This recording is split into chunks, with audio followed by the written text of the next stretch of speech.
Joy Guru. Welcome to Purushottam বন্দনা। পরম প্রেমময় শ্রী শ্রী ঠাকুর অনুকূলচন্দ্রের চরণে আমার কোটি কোটি প্রণাম।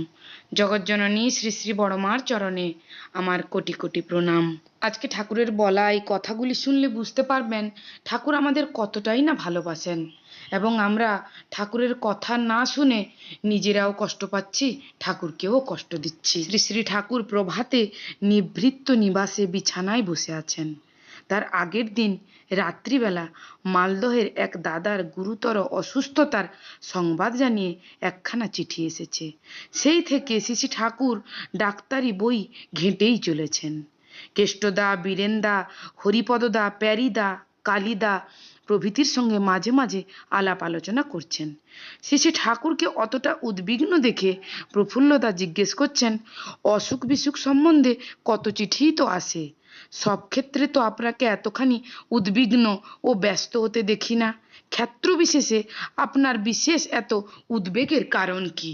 তখন শ্রী ঠাকুর বলছেন, উদ্বেগ নিয়েই আমি আছি, তবে তোমরা স্বাবলম্বী হয়ে যদি ওঠো সেই আমার আনন্দ।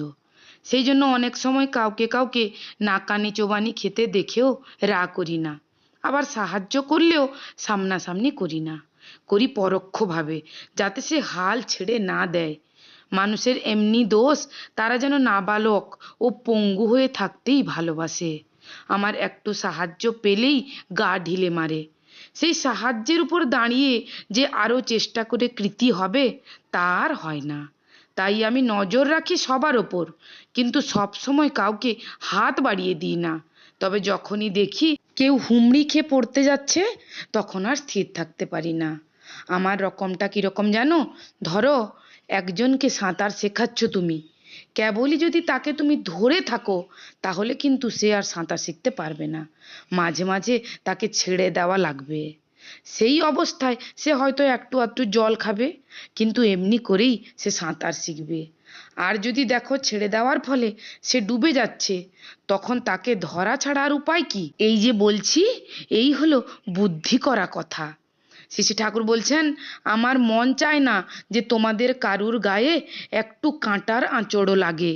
তাই তোমাদের অসুবিধা দেখলে আমি ভিতরে ভিতরে অধীর হয়ে পড়ি। তার দরুন তোমাদের যতখানি স্ট্রাগল করতে দেওয়া উচিত আমার, তা দিতে পারি না।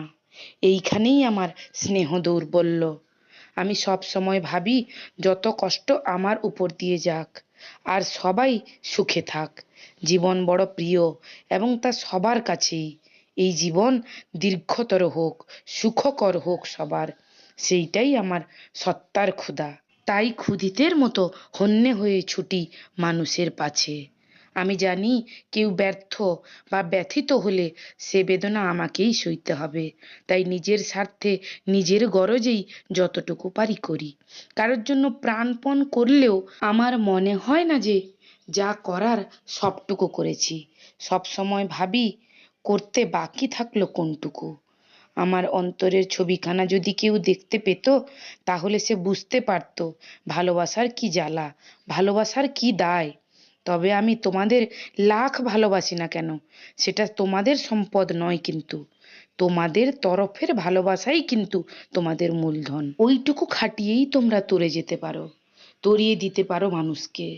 প্রত্যেকের চোখ, মুখ, চেহারা, চাল চলন, কাজকর্মের মধ্যে আমি লক্ষ্য করি ভালোবাসা কতটুকু জাগলো তার মধ্যে। কারো মধ্যে যখন দেখি অকৃত্রিম অনুরাগের একটি পাপড়ি মেলেছে, তখনই যেন আমার অন্তররাজ্যে উৎসব লেগে যায়। কতবার রোমন্থন করি সেই স্মৃতিকে। আমাকে কেউ ভালোবাসে কিনা তার পরখ হলো কিন্তু পরিবেশে।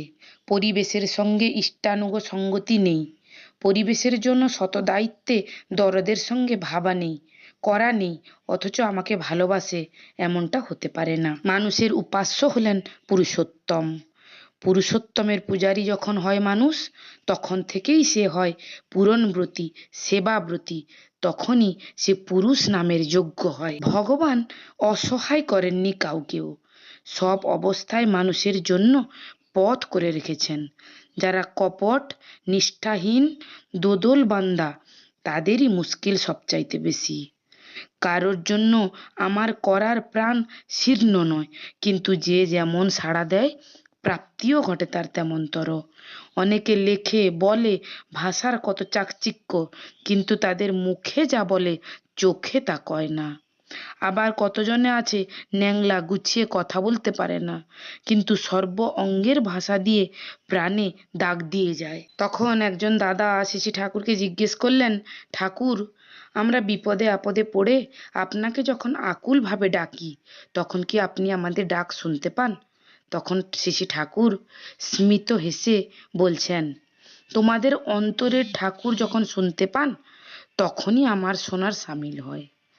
ঠাকুর আমাদের ছেড়ে নেই কাউকে, তিনি সবার সঙ্গেই আছেন।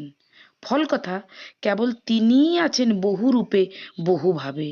আমরা যেখানে যতখানি বিমুখ তার প্রতি, তিনিও সেখানে ততখানি অপ্রকট আমাদের কাছে।